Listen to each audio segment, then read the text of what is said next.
beton gidir. Kemer. Buraya betonlayacağız. Ha? Yok. Şey gösterelim. Baba kemer gidiyor. Sonra buradan kapı açarız. Bunun altına bakın.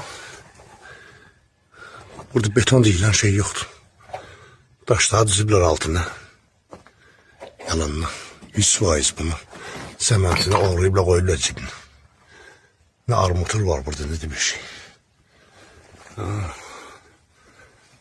Bu kapatın. Yalanla üzü betondu.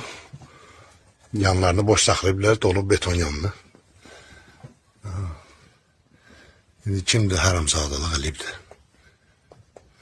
Doldurup şeyin altına. Ancaq taşlısı yaldırıldı. Böyle haramzadı ustalardı var.